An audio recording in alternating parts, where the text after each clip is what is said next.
নমস্কাৰ, মই সবিতা বৈশ্য। মই আজি বনাবলৈ লৈছো মাংসৰ সৈতে পিয়াজৰ ঠাৰি।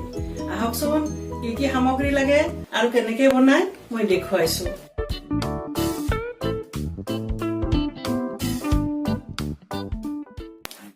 এয়া পিয়াজৰ ঠাৰি, এয়া মাংস আৰু লাগিব আমাক হালধি, নিমখ, অকণমান পাঁচফোৰণ, জিৰাৰ গুড়া, ধনিয়াৰ গুড়া আৰু নহৰু, আদা, জলকীয়া আৰু এটা সৰু বিলাহী দি মই পেষ্ট বনাই লৈছো। আৰু এয়া পিয়াজ।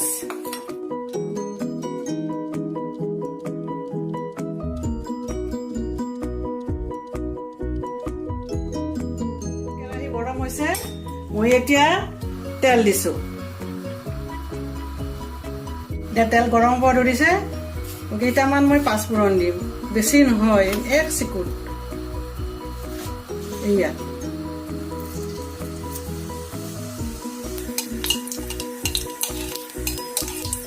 এতিয়া আদা নহৰুৰ পেষ্টটো দি দিছো।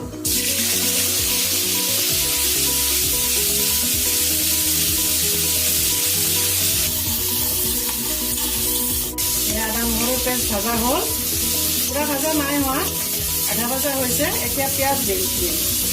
এয়া মই পিঁয়াজ দিলো।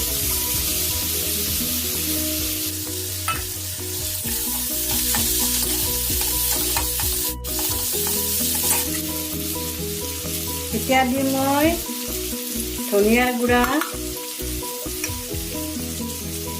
জিৰাৰ গুড়া, হালধি, এইখিনি অলপ ঠাণ্ডা পানীৰে মিক্স কৰি ল'ম। এতিয়া পানীৰে মিলাই লোৱা মছলাখিনি মই ঢালিছো কেৰাহীত।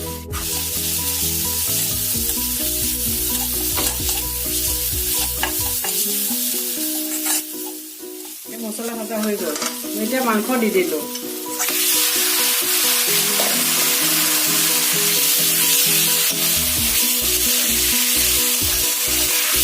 এতিয়া মই নিমখ দিলো, এয়া নিমখ দিলো।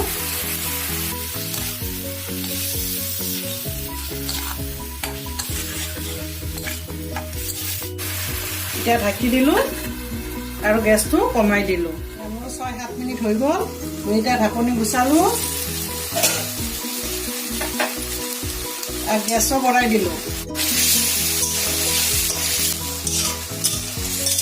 দেখিবলৈ পাইছে অলপ অলপ পানী আছে আৰু মাংসটো সিজাৰ নিচিনা হৈছে।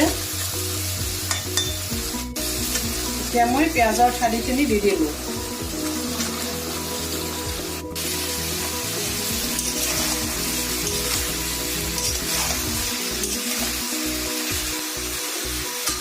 গেছটো কমাই দিলো। এতিয়া কম জুইত লাৰি লাৰি ভাজিম।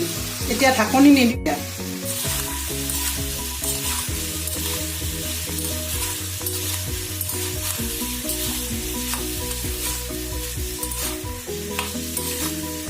এয়া মই এনেকে লাহে লাহে ভাজি ভাজি ঢাকনি নিদিয়াকে পানীখিনি শুকালো। এতিয়া মছলাবিলাক ওলাব ধৰিছে, এতিয়া পানী দিম। এয়া মই অলপ দিলো।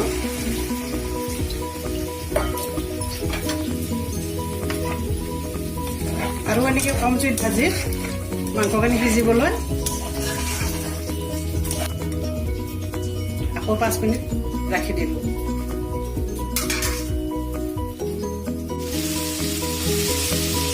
এতিয়া মোৰ 5-6 মিনিট হৈ গ'ল। এতিয়া এনেকুৱা হৈছে। এতিয়া মই জুই অলপ বঢ়াই দিছো।